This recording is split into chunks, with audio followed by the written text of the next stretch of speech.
je ne vous cache pas qu'il y a des vidéos plus faciles à faire que d'autres.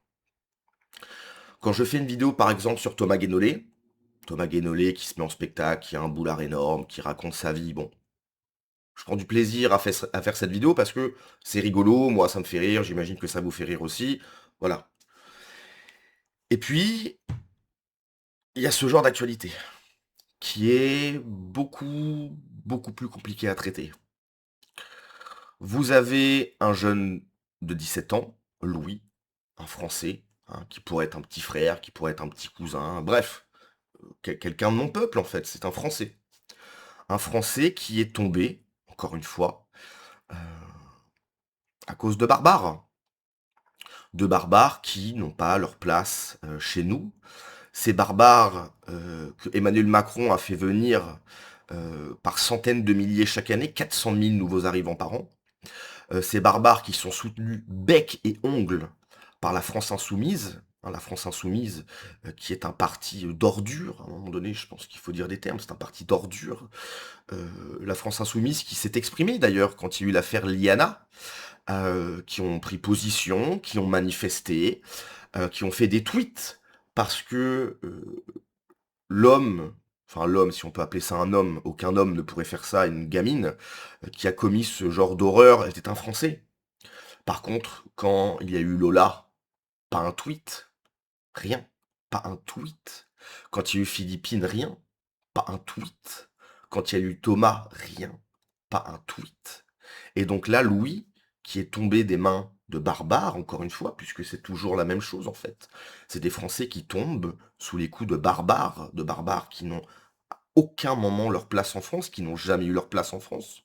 Louis n'aura, encore une fois, rien de, de la part de ce parti d'ordure qu'est la France insoumise. Absolument rien. Et donc si nous, à droite, on n'en parle pas, c'est-à-dire que les nôtres tombent tout le temps, parce que c'est tout le temps le même pattern.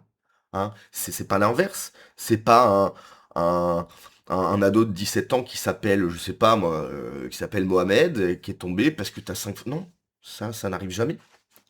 C'est toujours la même histoire. Donc on va voir ça. Plusieurs vidéos pardon, à vous montrer, dont la vidéo de l'acte qui est insoutenable. Vous allez voir qu'à la fin, vous avez même le ce pauvre gosse de 17 ans là qui n'arrive plus à respirer et l'un des barbares qui pose à côté, qui fait des trucs comme ça. Enfin, c'est... Bon, on va voir ça. Alors, voici le visage de Louis, 17 ans. Un jeune Français tué de façon barbare par des racailles. Je vous partage les informations recueillies par Jules Laurent. Le récit est glaçant, mais l'on doit s'en saisir pour comprendre l'abîme dans lequel s'enfonce notre pays et notre justice. Nous pensons tous à sa famille. Dans la nuit du vendredi 19 au samedi 20 juin, à Narbonne, le jeune homme considéré comme personne vulnérable a été frappé à mort par 5 individus. Les agresseurs se sont eux-mêmes filmés sur la vidéo, tout en frappant Louis à plusieurs reprises au visage dans une avalanche de coups mortels. Les individus, revendiquant le tabassage, ont par la suite diffusé les images à certains de leurs amis, pour te dire à quel point ils en ont rien à carrer, à quel point ce sont des animaux. Ce sont des... Et encore, même les animaux ne font pas ça. Je retire ce que j'ai dit. Même les animaux ne font pas ça. Une des personnes ayant reçu la vidéo a décidé d'alerter les pompiers qui se sont rendus sur place sans retrouver le corps de Louis.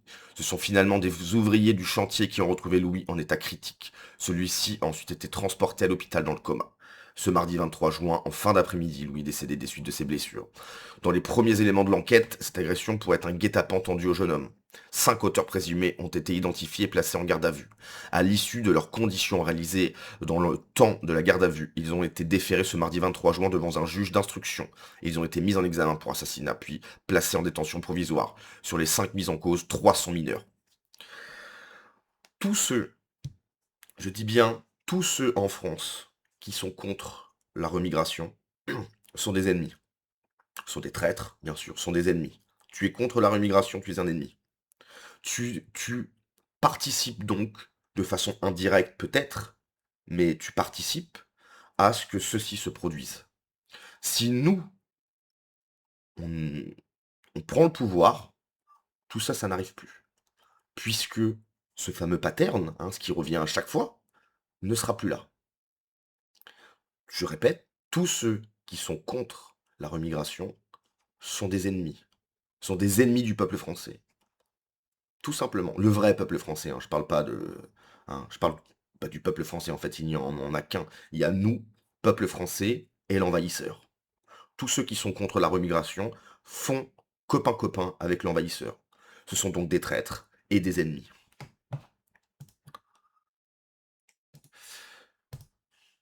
Alors là, c'est le gars. Hein. Donc des gars comme ça, en France, attendez, est-ce qu'il y a ma tête? Des gars comme ça, à gauche, il y en a des millions en France. Ils sont des millions en France. Terrible à Narbonne, ça concerne ce jeune garçon de 17 ans qui a été lynché par ce dernier avec 4 autres jeunes de 16 à 18 ans. Ils ont lynché à mort Louis, ils l'ont abandonné sur un chantier, ils l'ont filmé pendant qu'il agonisait. Il était en train d'agoniser et tu avais ces assassins qui étaient en train de prendre des selfies au-dessus de son corps. Et aucun de ces assassins n'ont eu le moindre remords, les amis. Est-ce que l'on se rend compte dans quel monde on vit et avec quel monstre nous vivons au quotidien? Ils sont des millions.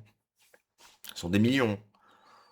Il n'y a pas de oui, mais en fait c'est une minorité. Non, non, ils sont des millions. Tu es ce que tu es, si tu veux. Il y a des gens qui ont une façon d'être, une façon de procéder en société, etc., qui viennent de civilisations totalement différentes, et on ne peut pas cohabiter, c'est impossible. C'est même pas nous à droite qui disons non, on veut pas, c'est eux qui, chaque jour que Dieu fait, nous montrent que la cohabitation est impossible. C'est impossible. On ne peut pas. Et ils sont des millions. Des millions. Et la démographie est de leur côté. Qu'est-ce que ça va être quand on va être minoritaire? Quand on voit la haine qu'ils ont. La haine. Ils sont habités par la haine. La haine pure, je parle. Qu'est-ce que ça va être? Ils l'ont abandonné sur un chantier. C'est des employés du chantier qui ont trouvé son corps en fin de vie le matin. Et après 3 jours de coma, le petit de 17 ans, là, il est décédé. Il est décédé. Donc en fait, tu confies tes enfants à l'aide sociale à l'enfance parce que soit la victime et que ce soit les assassins, ils venaient de l'aide sociale à l'enfance. Tu confies tes enfants à l'aide sociale à l'enfance et en fait, on te le rend dans le coma et il décède 3 jours après. Est-ce qu'on se rend compte à la fois des monstres avec lesquels on vit, qui n'ont pas une once d'humanité parce qu'ils auraient pu le sauver et ils ne l'ont pas fait sciemment. Ils ont préféré prendre des selfies au-dessus de son corps. Et est-ce qu'on se rend compte aujourd'hui de l'état dans lequel est notre état, en fait? Parce que l'aide sociale à l'enfance, c'est l'état à qui tu confies tes enfants parce que tu ne peux pas le faire. C'est juste fou, en fait, ce qui s'est passé, les amis. J'ai pas les mots, en fait. J'ai pas les mots. Il s'est passé un... Voici le visage de celui qui prenait des selfies sur le corps de Louis pendant que ce dernier était en train d'agoniser. Là, ce que vous voyez, c'est... Ce sont des millions. Des millions. C'est pas un, deux, trois, des millions. On les a tous croisés, ces gens-là. Tous. On les a tous croisés à un moment donné. Des millions. C'est le type en train de prendre un selfie. Et là, ce que vous voyez, c'est la tête de Louis en train d'agoniser. Je ne sais pas si on réalise qui sont ces gens, qui sont ces jeunes de 16 à 18 ans qui sont capables de faire des trucs pareils. On nous fait vivre avec des monstres. Plutôt que de prendre conscience de ce qu'ils étaient en train de faire, ils ont préféré prendre des selfies sur son corps alors qu'il était en train de râler d'agonie. Je ne sais pas si on réalise. Voici. Louis est blanc. Alors, le crime raciste, c'est une hypothèse car Louis était la victime idéale. Il était vulnérable et fréquentait de nombreuses personnes issues de l'immigration sur Instagram, un individu revendiquait des violences contre lui. Est-ce que c'est un crime raciste? On peut pas le savoir aujourd'hui, on peut pas encore le savoir puisque dans la vidéo c'est pas revendiqué, c'est une hypothèse qui est un crime raciste derrière parce que Louis c'était la victime idéale, quelqu'un qui a été placé à l'ASE, qui est en état de vulnérabilité, qui fréquentait effectivement beaucoup de personnes issues de l'immigration, qui ont pendant plusieurs mois finalement exercé des violences, des pressions, des tabassages, des diffamations à son égard. Sur l'un des Instagram d'une personne qui a déjà tabassé Louis, il revendiquait la violence vis-à-vis de ce jeune Louis. Il y a une vidéo qu'on peut voir dans laquelle il tabassait déjà ce jeune Louis. Je ne sais pas si c'est la même personne qui était présente le soir du 19. Cette vidéo, vous l'avez mise également en ligne sur le site de Frontières? Pas encore, celle-ci. Louis est blanc. Louis avait déjà été passé autour du 12 juin. Pourquoi s'en sont-ils pris à ce jeune homme? Alors, les motivations... Puisque c'est assassinat. Exactement. Donc il y a une préméditation, manifestement, qui est imaginée. Il y a peut-être c'est une première piste qui est envisagée aujourd'hui par le parquet. Il pense que c'est une vengeance parce que Louis a déjà été tabassé autour du 12 juin et par la suite il a porté plainte. On ne sait pas si ce sont les mêmes individus qui ont tabassé Louis le 12 juin et aujourd'hui. Simplement dans cette vidéo on les entend dire « tu ne parleras plus à la police ». C'est pour la police. C'est-à-dire qu'on sent qu'il y a une logique de vengeance et finalement c'est parce que Louis aurait dénoncé son premier tabassage du 12 juin qu'ils auraient organisé ce tabassage entre la nuit du 19 au 20. Ça, c'est la première piste. Les éléments, il reste encore à être éclaircis. Mais il faut aussi rappeler que dans ces 5 individus, on a 3 mineurs. On a 3 personnes mineures qui se sont livrées à ce tabassage qui est vraiment glaçant sur plusieurs secondes, presque 1 minute, et que Louis, finalement, il les connaissait depuis quelque temps, il les fréquentait, et que c'était peut-être devenu la bête noire de ces personnes, et le moment où il s'est rebellé, il a décidé d'appeler la police, ils ont décidé d'organiser ce guet-apens et provoquer ce tabassage mortel. Alors, ce qui est très important, mais il faut à aucun moment être en contact avec ces gens. Aucun. Même si tu penses que tu as un ami, non, ce sera jamais ton pote. Ça sera jamais ton pote. À un moment donné, s'il se passe un truc, toi, si la France se réveille ou quoi, ce fameux ami, toi, se tournera vers sa communauté. Et donc, soit tu vas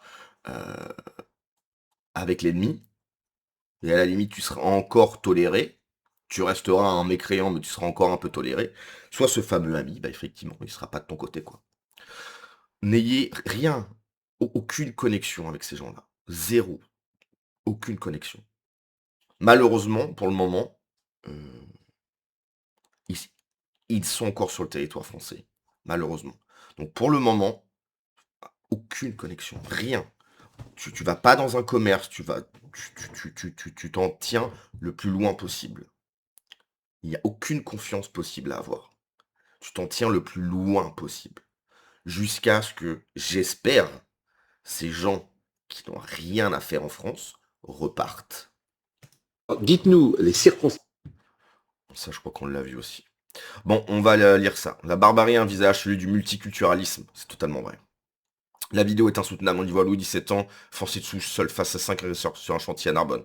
Un guet-apens lâche, une exécution à coups de pied et de coups de poing. Même à terre, elle continue de le frapper, de le larguer, de le filmer. Ni d'hésitation, ni remords, ni la moindre étincelle d'humanité. Notre empathie est suicidaire. La leur est invisible. C'est même pas que leur empathie est invisible, c'est qu'ils n'ont pas d'empathie. Ils sont dénués d'empathie. Donc, nous, on est trop bons, trop cons. Et eux n'ont pas d'empathie.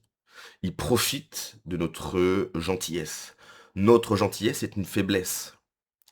Louis est mort le 23 juin des suites de ses blessures. Je pense à lui et à ses proches, qu'il repose en paix, bien sûr. Ce n'est plus un fait divers, c'est le miroir grossissant d'une société qui s'est volontairement crevé les yeux. Le profil est devenu banal. D'un côté, un jeune français portant un prénom français millénaire. De l'autre, des bandes de jeunes issus de l'immigration maghrébine qui règlent leur compte ou assouvissent leur ennui par la violence gratuite. Le multiculturalisme, ce dogme imposé depuis des décennies, n'a pas produit le vivre ensemble qu'on nous a cyniquement promis. Techniquement, si. Il y a le vivre ensemble, mais ça se passe mal, en fait. Donc, à un moment donné, est-ce qu'on a le droit de dire que le vivre ensemble, ça ne marche pas? Il a importé la violence, oui, le tribalisme, oui, l'intolérance clanique et le mépris pour la vie de l'autre quand cet autre est perçu comme extérieur au groupe. Le pédopsychiatre Maurice Berger, qui a passé des années dans les centres éducatifs renforcés auprès de mineurs hyper violents, décrit exactement ce mécanisme dans son ouvrage.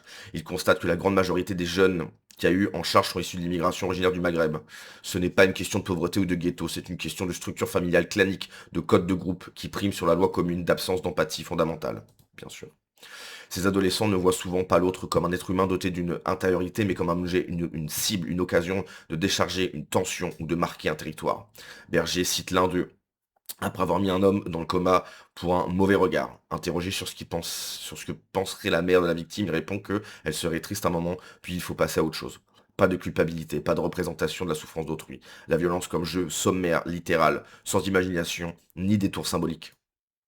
C'est précisément ce que la vidéo de Narbonne illustre, avec une crudité insupportable. J'entends déjà les antiracistes de la première heure qui appellent déjà à ne pas faire d'amalgame et de parler de ce qui va bien avec l'immigration. Entre un enfant tué et un étranger qui trouve un taf, devine où va ma préférence, clairement. Le multiculturalisme a importé des poches de sociétés parallèles où règnent des valeurs archaïques, solidarité clanique, offensive, mépris pour l'individu faible, haine viscérale de ce que ressemble à la France historique. Louis est la énième victime. Combien d'autres avant lui, pardon. Combien d'autres après? Et que le premier qui nous dit qu'on ne répond pas à un drame par des cris, sacrifie son enfant sur l'autel de ses idéaux mortifères, s'il en a. C'est absolument parfait. Voilà, donc ça c'est la vidéo. En vrai, je l'ai déjà vue une fois, j'ai même pas envie de la regarder une seconde fois. Voilà, donc si vous avez envie de la voir, je vois pas trop l'intérêt. Elle a été partagée par Frontières Média, je n'ai même pas envie de revoir cette vidéo, c'est une horreur. Voilà. Voilà. Je pense qu'on va terminer là-dessus. C'est tout. Des millions. Des millions, des millions, des millions. 400 000 entrées par an. Et ils ont une natalité plus importante que nous. Va falloir se réveiller. Hein. Ciao.